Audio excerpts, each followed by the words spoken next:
ದೇಶದಲ್ಲೇ ಮೊಟ್ಟ ಮೊದಲನೇ ಬಾರಿಗೆ ಸಂವಿಧಾನ ಜಾಗೃತಿ ಜಾಥಾ ಕಾರ್ಯಕ್ರಮ ಆಯೋಜನೆ ಮಾಡಿ ಇತಿಹಾಸ ಮಾಡಿದ ಸಿದ್ದರಾಮಯ್ಯನವರಿಗೆ ಮತ್ತು ಎಫ್ಸಿ ಮಹದೇವಪ್ಪನವರಿಗೆ ಹೃದಯಪೂರ್ವಕ ಅಭಿನಂದನೆಗಳು. ಸಂವಿಧಾನ ಪೀಠಕ್ಕೆ ಭಾರತ ಪ್ರಜೆಗಳಾದ ನಾವು ಭಾರತವನ್ನು ಸಾರ್ವಭೌಮ ಸಮಾಜವಾದಿ ಜಾತ್ಯತೀತ ಪ್ರಜಾಸತ್ತಾತ್ಮಕ ಗಣರಾಜ್ಯವನ್ನಾಗಿ ರೂಪಿಸುವುದಕ್ಕಾಗಿ ಭಾರತದ ಎಲ್ಲಾ ಪ್ರಜೆಗಳಿಗೆ ಸಾಮಾಜಿಕ, ಆರ್ಥಿಕ ಮತ್ತು ರಾಜಕೀಯ ನ್ಯಾಯವನ್ನು, ವಿಚಾರ, ಅಭಿವ್ಯಕ್ತಿ, ನಂಬಿಕೆ, ಧರ್ಮ, ಉಪಾಸನೆ ಸ್ವಾತಂತ್ರ್ಯವನ್ನು, ಸ್ಥಾನಮಾನ ಮತ್ತು ಅವಕಾಶಗಳ ಸಮತೆಯನ್ನು ದೊರೆಯುವಂತೆ ಮಾಡೋದಕ್ಕಾಗಿ ವ್ಯಕ್ತಿ ಗೌರವ, ದೇಶದ ಏಕತೆ ಎಲ್ಲರಲ್ಲಿ ಭಾತೃತ್ವವಾಗಿ ಭಾವನೆಯನ್ನು ಮೂಡಿಸುವುದಕ್ಕೆ ದೃಢ ಸಂಕಲ್ಪ ಮಾಡಿ ನಮ್ಮ ಸಂವಿಧಾನ ಸಭೆಯಲ್ಲಿ 1949 ಇಸವಿಯ ನವೆಂಬರ್ ತಿಂಗಳ 26ರಂದು ಈ ಸಂವಿಧಾನವನ್ನು ನಮಗೆ ನಾವೇ ಅರ್ಪಿಸಿಕೊಂಡು ಅಂಗೀಕರಿಸಿ ಶಾಸನವನ್ನಾಗಿಸಿಕೊಂಡಿದ್ದೇವೆ.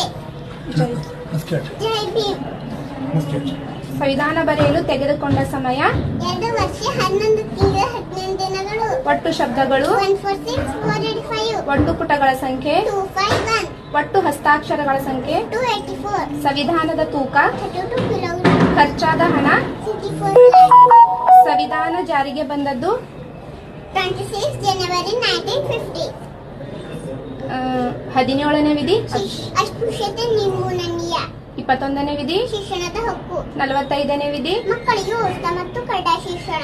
51ನೇ ವಿಧಿ ಮೂಲಭೂತ ಕರ್ತವ್ಯಗಳು. 52ನೇ ವಿಧಿ ಭಾರತದ ರಾಷ್ಟ್ರಪತಿಗಳ ನೇಮಕ.